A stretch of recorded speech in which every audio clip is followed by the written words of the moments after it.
ಶರೀರ ನಾಶವಾನದ, ದೇಹ ನಶ್ವರ, ಸತ್ಯ ಇದು. ಆತ್ಮ ಮಾತ್ರ ನಶ್ವರ ಅಲ್ಲ, ಆತ್ಮ ಈಶ್ವರ, ಆತ್ಮ ಶಾಶ್ವತ. ಆ ಶಾಶ್ವತ ಇರ್ತಕ್ಕಂಥ ಆತ್ಮನ ಹೆಂಗೆ ತಿಳ್ಕೋದು? ಅದಕ್ಕೆ ಜಾತಿ ಇಲ್ಲ, ಹೆಂಗಿಲ್ಲ ಅನ್ನಕ್ಕೊಂದು ಸಣ್ಣ ಉದಾಹರಣೆ ನೋಡ್ರಿ. ನಾವಿರ್ಲಿ, ನೀವಿರ್ಲಿ, ಜೈನರಿರ್ಲಿ, ಲಿಂಗಾಯತ್ ಇರ್ಲಿ, ಹಿಂದೂ ಇರ್ಲಿ, ಮುಸ್ಲಿಂ ಇರ್ಲಿ, ಪಶು ಇರ್ಲಿ, ಪಕ್ಷಿ ಇರ್ಲಿ, ಪ್ರಾಣಿ ಇರ್ಲಿ, ಜಗತ್ನಾಗ ಬದುಕಬೇಕಾದ್ರೆ ಏನು ಬೇಕು ಮೊದಲು ಹೇಳ್ರಿ ಗೌಡ? ಮೊದಲು ಏನು ಬೇಕು ನಿಮಗೆ? ಫಸ್ಟ್ ಹೇಳ್ರಿ. ಹುಟ್ಟು ಹುಟ್ಟು ಹುಟ್ಟು ಕೂಸು ಟ್ಯಾ ಅತ್ತಂದ್ರೆ ಗೊತ್ತಕನ್ನು ತಕ ಬೇಕಾದ ಏನ ಗಾಳಿ. ಅದು ಯಾರ್ದ?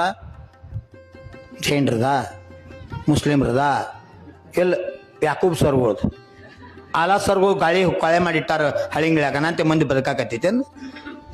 ಹೀಗೇನೈತೇನು? ಗಾಳಿ ಯಾರ್ದು? ಗಾಳಿ ಯಾವ ಜಾತಿಗೆ ಸೀಮಿತ ಅದ? ಇಲ್ಲ. ಗಾಳಿ ಯಾರು ಕೊಟ್ರು? ಆಜ್ಞಾತರು, ಬಸವಣ್ಣವರು, ಬುದ್ಧರು, ಶರಣಾದಿ ಪ್ರಮತರು ಕೊಟ್ರು. ಅಲ್ಲಿ ಕೊಟ್ಟವನು ಗಿಡಗಳು ನಿಂತ, ನೀವು ಹಚ್ಚಿದ ಗಿಡಗಳ ಆಕ್ಸಿಜನ್. ನಮಗ ನಿಮಗ ಬದುಕಾಕ ಆಕ್ಸಿಜನ್ ಬೇಕು. ಗಾಳಿ ಅಷ್ಟೇ ಅಲ್ಲ, ಗಾಳಿ ಜೊತೆಗೆ ಆಮ್ಲಜನಕ ಬೇಕು. ನಾವ್ ಎಷ್ಟು ಮೂರ್ಖರು ನೋಡ್ರಿ, ತಗೋತೀವ ಆಮ್ಲಜನಕ, ಬಿಡ್ತೀವ